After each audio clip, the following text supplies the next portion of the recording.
সবাইকে স্বাগত দীপ্ত সংবাদের সাথে রয়েছে দোলা ডলারের। শুরুতেই জানাবো সংবাদ শিরোনাম। বৃষ্টির মধ্যে এইচএসসি পরীক্ষা নিয়ে সারা দেশে বিক্ষোভ, সংসদে পরিস্থিতির ব্যাখ্যা দিলেন শিক্ষামন্ত্রী। উত্তরাঞ্চলে বেড়েছে নদ নদীর পানি, হবিগঞ্জে প্লাবিত শতাধিক গ্রাম, বান্দরবানে বিপর্যস্ত কৃষি খাত।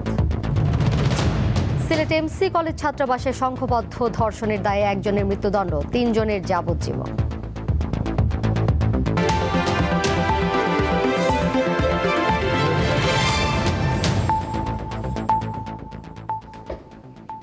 টানা বৃষ্টি ও জলাবদ্ধতার মধ্যে সোমবার এইচএসসি পরীক্ষা নেওয়ার প্রতিবাদে শিক্ষামন্ত্রী আনম ও এহসানুল হক মিলনের পদত্যাগ দাবি করেছেন একদল শিক্ষার্থী। আজ বেলা 11টার দিকে রাজধানীর সায়েন্স ল্যাব মোড় উত্তরায় সড়ক অবরোধ করে বিক্ষোভ করেন তারা। Dhaka city college, Dhaka ideal college, সরকারি Bangla college, Siddheswari girls college, Lalmatia school and college, Rajarbagh police lines school and college, BAF Shaheen college সহ 12 থেকে 15টি কলেজের শিক্ষার্থীরা এই অবরোধে অংশ নেয়। পরে পুলিশ তাদের সরিয়ে দেয়।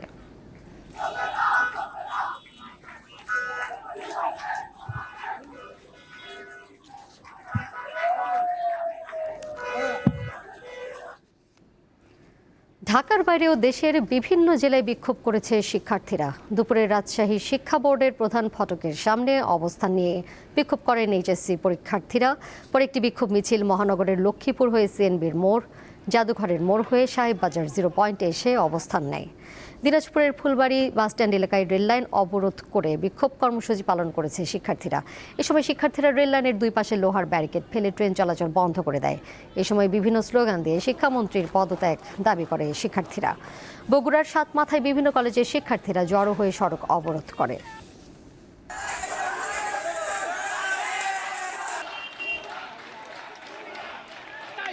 দিনাজপুরে বিক্ষোভ করছেন এইচএসসি পরীক্ষার্থীরা। বিস্তারিত জানবো, সহকর্মী সুলতান মাহমুদ সরাসরি যুক্ত হয়েছেন আমাদের সাথে।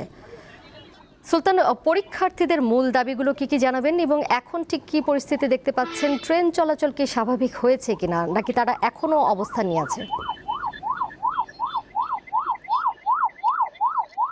দোলা, এখন থেকে ঠিক 10 মিনিট আগে দিনাজপুরের যে প্রবেশ পথ ফুলবাড়ি বাস স্ট্যান্ড, পলিটেকনিক্যাল ঠিক ইনস্টিটিউটের সামনের যে সড়কটি, আমি এখানে রয়েছি, এখানে শিক্ষার্থীরা কিন্তু অবরোধ করেছিল দুপুর থেকে।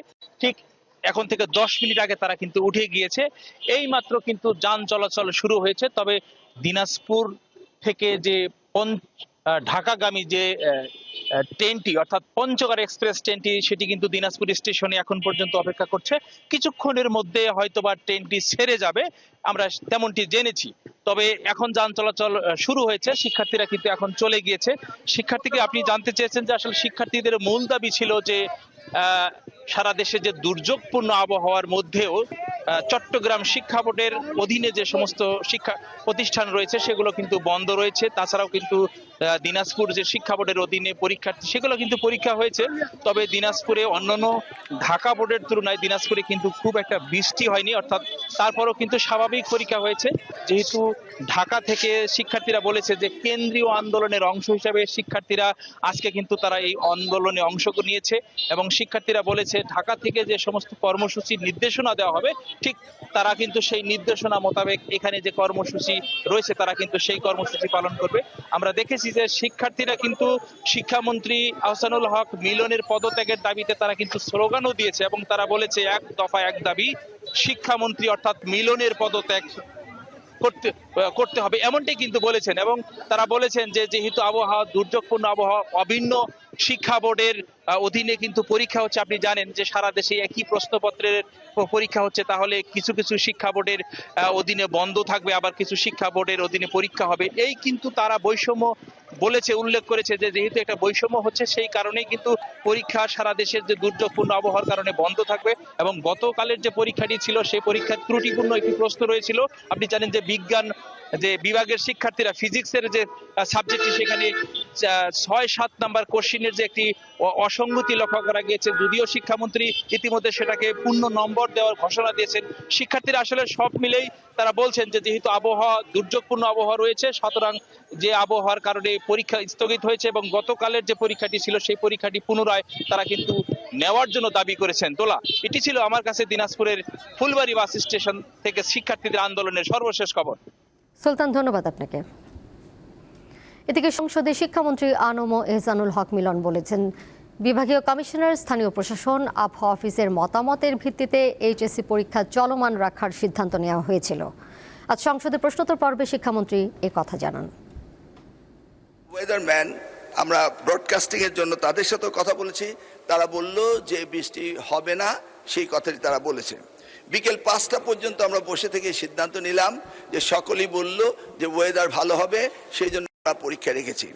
সকালে ঘুম থেকে উঠেই দেখতে পেলাম কুমিল্লা সরকারি মহিলা কলেজের মাঠ পানিতে ভরে গিয়েছে। সাথে সাথে আমরা মেয়র সাহেবকে, ফায়ার ডিপার্টমেন্টকে, পুলিশকে, ডিসিকে বললাম যে এই পরীক্ষা কেন্দ্রে স্থানান্তরিত করার জন্য। তারা তখন সকলকে নৌকায় করে ওই স্কুলের 5তলা ভবন সেখানে নিয়ে পরীক্ষা তারা নিয়েছে। আমরা সেটা দেখেছি তাদের দুর্ভোগ। তাছাড়া সারা বাংলাদেশে আমরা ডিসিদের সাথে কথা বলেছি এবং ইউনিয়নদের সাথে তারা বলেছে যে কোথাও পরীক্ষা কোনো রকম দুর্যোগ ঘটেনি, একটি শুধু কুমিল্লা মহিলা কলেজে ঘটেছে। পরের প্রসঙ্গে যাচ্ছে। ভারী বৃষ্টিপাত ও উজানের ঢলের প্রভাবে লালমনিরহাটে তিস্তা নদীর পানি বিপদসীমার ওপরে প্রবাহিত হচ্ছে। আজ সকাল 6টায় তিস্তা ব্যারেজের ডালিয়া পয়েন্টে পানি বিপদসীমার 7 সেন্টিমিটার ওপরে ছিল। পানি বৃদ্ধির ফলে প্লাবিত হয়েছে লালমনিরহাট জেলার নদী তীরবর্তী নিচু এলাকা। পানির চাপ কমাতে খুলে দেওয়া হয়েছে তিস্তা ব্যারেজের সবকটি জলকপাট। এছাড়া বন্যা পূর্বাভাস ও সতর্কীকরণ কেন্দ্র জানিয়েছে, আগামী 24 ঘন্টায় রংপুর বিভাগের উজানে ভারী থেকে অতি ভারী বৃষ্টিপাত হতে পারে। এদিকে ভারী বর্ষণ আর উজান থেকে নেমে আসা ঢলের কারণে নওগাঁর প্রধান দুটি নদীর পানি বৃদ্ধি পাচ্ছে। কুড়িগ্রামেও নদ নদীর পানি বৃদ্ধি পাচ্ছে। কাউনিয়া পয়েন্টে তিস্তার পানি বেড়ে বিপদসীমার 13 সেন্টিমিটার নিচ দিয়ে প্রবাহিত হচ্ছে। তলিয়ে গেছে নদী সংলগ্ন চর ও নিচু এলাকার রাস্তাঘাট, বসতবাড়ি, ফসলি জমি।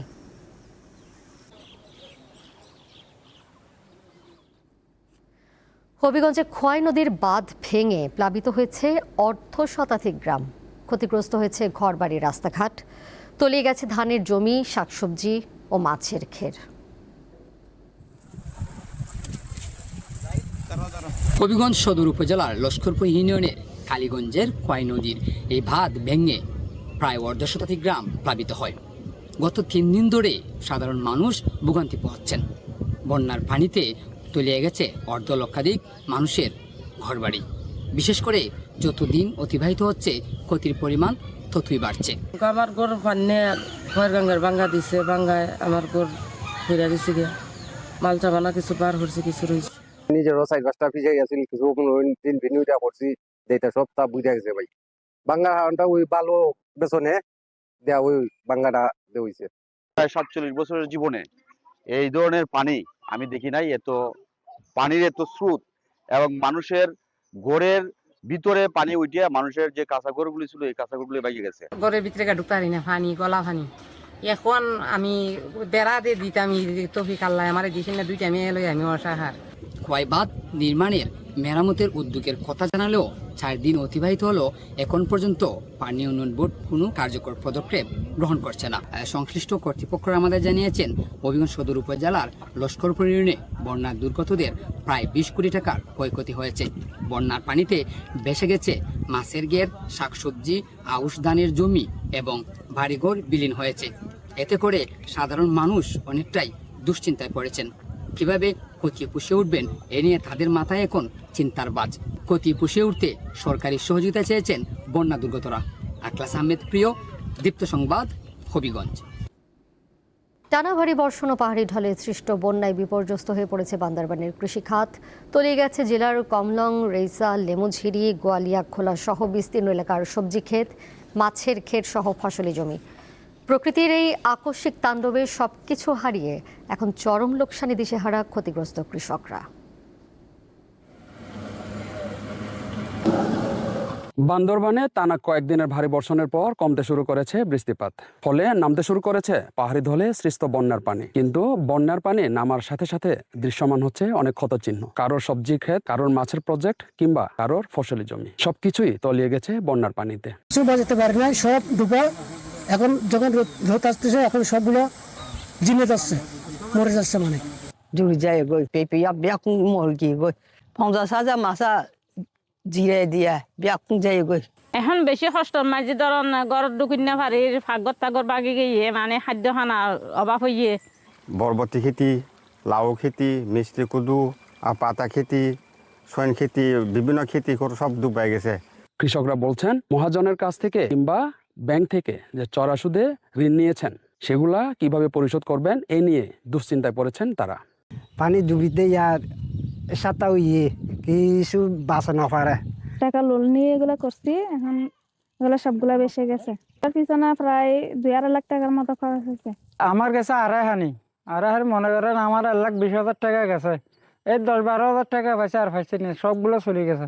বন্যা শুধু ক্ষেতের ফসল আর মাছের ঘেরটাই ভাসিয়ে নিয়ে যায়নি, নিয়ে গেছে শত শত কৃষকের সারা জীবনের সঞ্চয় আর শেষ সম্বলটুকু। প্রকৃতির এই আকস্মিক ক্ষত কাটিয়ে এই দিশেহারা মানুষগুলো কবে নাগাদ আবার স্বাভাবিক জীবনে ফিরতে পারবেন সেই উত্তর হয়তো কারোর জানা নেই। কেময়ং মার্মা, দীপ্ত সংবাদ, বান্দরবান। সিলেটের এমসি কলেজ ছাত্রাবাসে তরুণীকে তুলে নিয়ে দলবদ্ধ ধর্ষণের মামলায় 8 আসামির মধ্যে একজনকে মৃত্যুদণ্ড দিয়েছে আদালত। 3 জনকে দেওয়া হয়েছে যাবজ্জীবন কারাদণ্ড, বাকি 4 জন বেকসুর খালাস পেয়েছেন। দণ্ড খালাসপ্রাপ্ত সবাই নিষিদ্ধ সংগঠন ছাত্রলীগের সাবেক কর্মী। দুপুরে সিলেটের দ্রুত বিচার ট্রাইব্যুনালের বিচারক স্বপন কুমার সরকার এই রায় দেন। 2020 সালের 25 সেপ্টেম্বর রাতে সিলেটের এমসি কলেজ ছাত্রাবাসে স্বামীকে আটকে রেখে এক তরুণীকে দলবদ্ধভাবে ধর্ষণের ঘটনা ঘটে। এই ঘটনায় ভুক্তভোগীর স্বামী শাহপরান থানায় 6 জনের নাম উল্লেখ করে এবং 2 জনকে অজ্ঞাতনামা আসামি করে নারী ও শিশু নির্যাতন দমন আইনে মামলা করেন।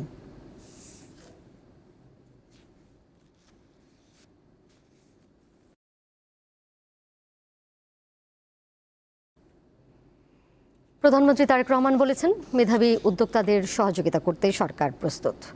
সকালে ঢাকা বিশ্ববিদ্যালয়ের নওয়াব আলী চৌধুরী সিনেট ভবনে তারুণ্য, স্টার্টআপ ও সম্ভাবনার বাংলাদেশ শিরোনামে অনুষ্ঠানের উদ্বোধনীতে এসব কথা বলেন প্রধানমন্ত্রী। তিনি বলেন, একজন স্টার্টআপ উদ্যোক্তাকে 5 লাখ টাকা থেকে 5 কোটি টাকা পর্যন্ত সহযোগিতার চেষ্টা করছে সরকার। উদ্যোক্তা হয়ে দেশকে এগিয়ে নেওয়ার আহ্বান জানান প্রধানমন্ত্রী তারেক রহমান।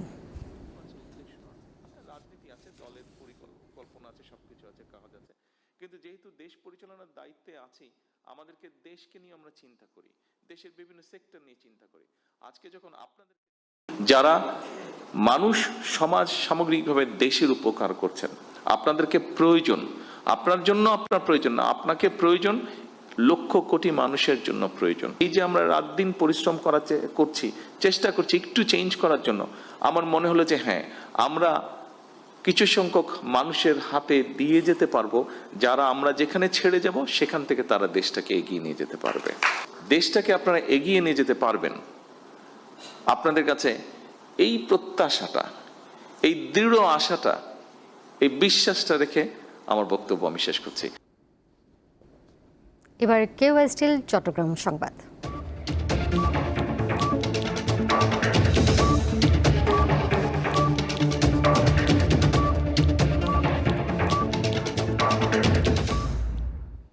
চট্টগ্রামে ইন্টারনেট সেবাদানকারী প্রতিষ্ঠান digital.net DDN এর কার্যালয়ে সশস্ত্র হামলা, ভাঙচুর ও নগদ অর্থ লুটের ঘটনায় ডেভিড ইমনকে প্রধান আসামি করে মামলা দায়ের করেছে প্রতিষ্ঠানটি। এদিকে এই ঘটনায় নিন্দা জানিয়েছে internet service providers association of Bangladesh Chattogram বিভাগ। সোমবার দুপুর 12:30টার দিকে নগরীর এক্সেস সড়কে অবস্থিত ইন্টারনেট সেবাদাতা প্রতিষ্ঠান digital.net এর কার্যালয়ে অন্তত 40 জন মুখোশধারী ও সশস্ত্র ব্যক্তি হঠাৎ অফিসে ঢুকে ব্যাপক ভাঙচুর চালায়। এই সময় 35 লাখ টাকা লুটের ঘটনাও ঘটে। প্রতিষ্ঠানটির দাবি, হামলার আগে তাদের কাছে 2 কোটি টাকা এবং পরবর্তীতে মাসে 10 লাখ টাকা করে চাঁদা দাবি করা হয়েছিল। সেই দাবি প্রত্যাখ্যান করার পরই এই হামলার ঘটনা ঘটে।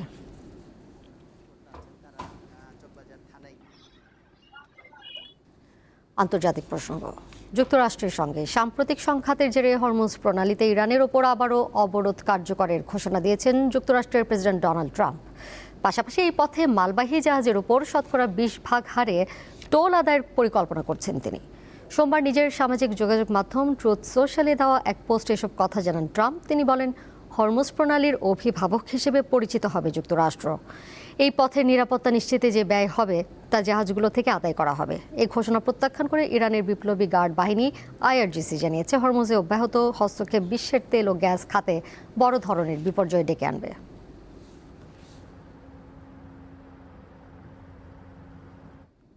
এবারে বিআরবি কেবলস নিবেদিত ফিফা ওয়ার্ল্ড কাপ 2026।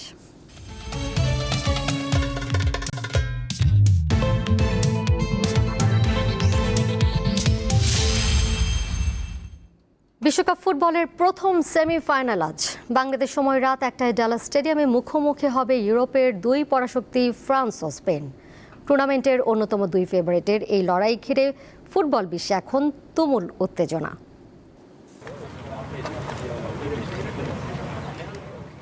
কিছু সেমিফাইনাল পরের ধাপের যাওয়ার সিঁড়ি, আবার কিছু সেমিফাইনাল আছে যা ফাইনালেরই প্রতিচ্ছবি। স্পেন বনাম ফ্রান্স ম্যাচটিকে রাখা যায় দ্বিতীয় ক্যাটাগরিতে। এই লড়াইয়ের মূলে আছে খেলার ধরন, উত্তেজনা ও ইতিহাস। ফ্রান্স ও স্পেন ইউরোপের অন্যতম ফুটবল পরাশক্তি। শুধু মাঠের লড়াই নয়, খেলোয়াড়দের বাজার মূল্যের দিক থেকেও এটি হতে যাচ্ছে বিশ্বকাপ ইতিহাসের সবচেয়ে মূল্যবান সেমিফাইনাল।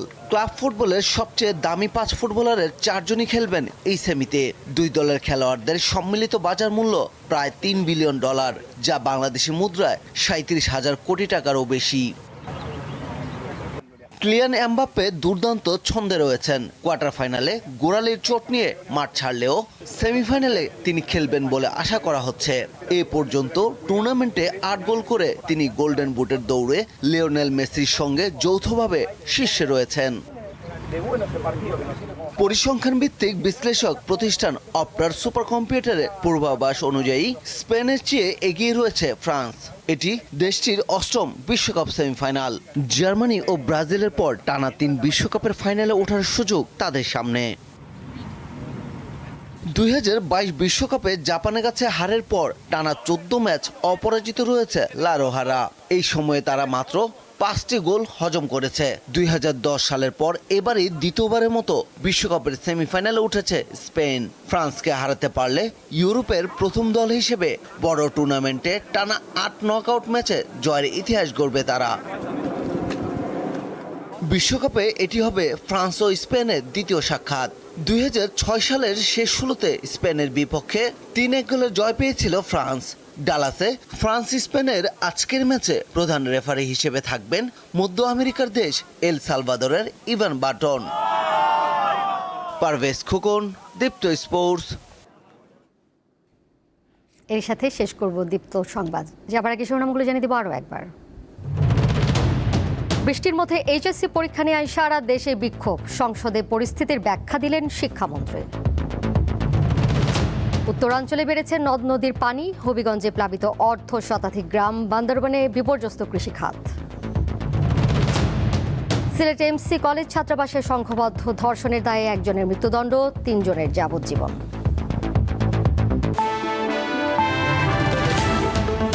এই ছিল এখনকার মতো। পরের সংবাদ দেখবেন সন্ধ্যা 6টা 40 মিনিটে।